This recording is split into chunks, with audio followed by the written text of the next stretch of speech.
If you're a first time home buyers, what do you need to know before you buy a home?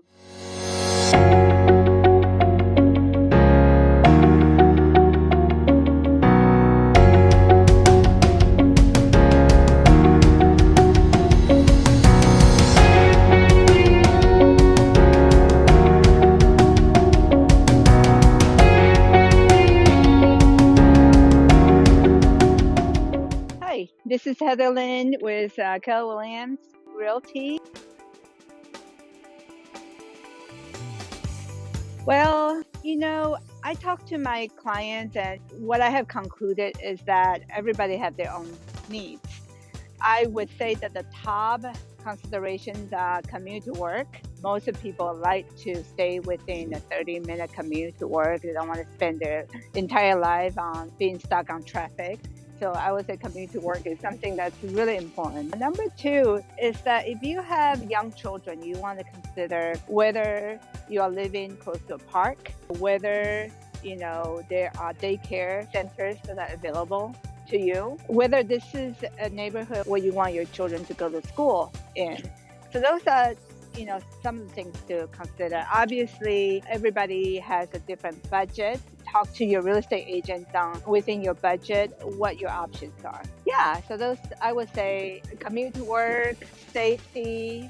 Occasionally, there are home buyers who like to take advantage of public transportation. Being close to Caltrain stations, walkable or bikeable distance to Caltrain stations are important to some people. Sometimes I find that having the ability to walk downtown to restaurants, shops, festivals.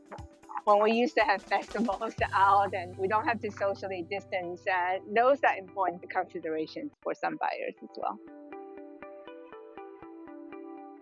Well, the first step is to sit down with a real estate agent and to identify your goals. I usually have a series of questions to ask my clients, help them narrow down what's important to them. And the second very important step is to talk to mortgage specialists and just to go through the exercise of getting a loan pre-approval. That way you can start shopping for homes with confidence, knowing that banks is going to lend you money.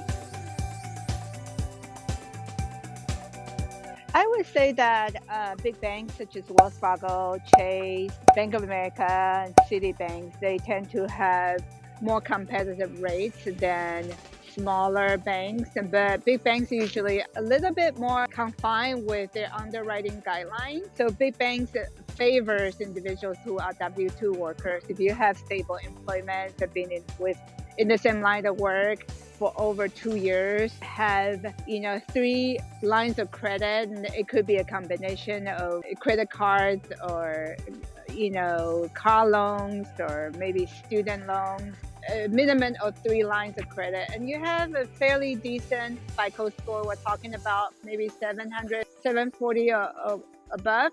I would say talk to one of the big banks. They're usually very competitive in rates, and they could probably get the best rates out there possible. For individuals who are self-employed or have unusual circumstances, they might call for more flexibility with more thinking outside the box with the bank's underwriting guidelines. So I would talk to a loan broker if you are in one of those scenarios. Hey, thank you for checking out my video. If you want to know more about home buying, check out the link below for a complimentary free home buyer's guide as my gift to you.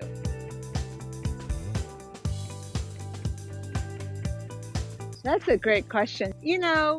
I think there are definitely options within those two categories. In the Bay Area, single family homes sold for a lot more expensive prices per square feet, while condos and townhouses are a little cheaper, but newer.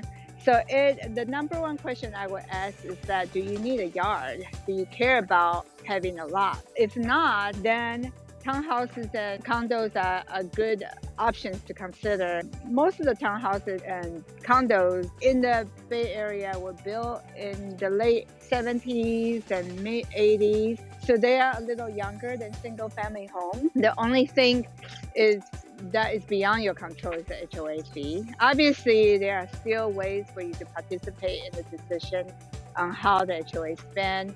their budget. But in average, you are looking at spending about $400 to $500 per month in the HOA fee. And those fees usually covers exterior maintenance. In many communities, it comes with swimming pool and clubhouses, and obviously landscaping in the common area. So those money are being put to good use.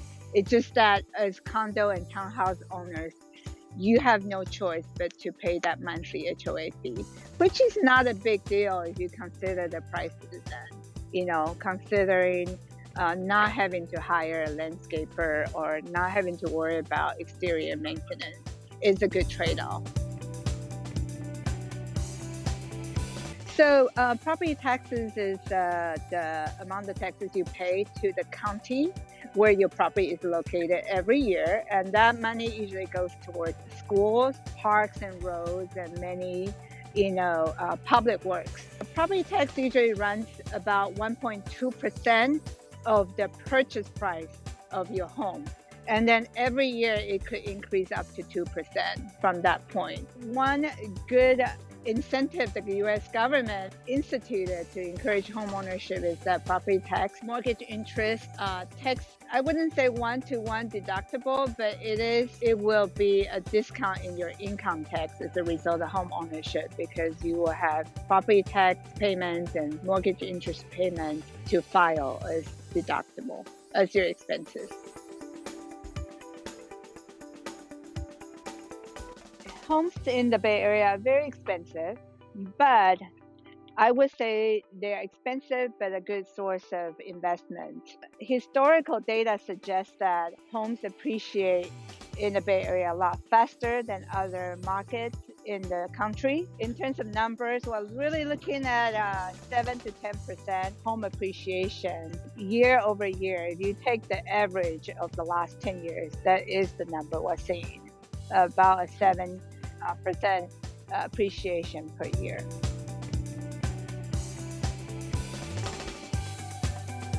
That's a great question. I think definitely getting your pre-approval letter ready. Start saving for down payment if you haven't already done so.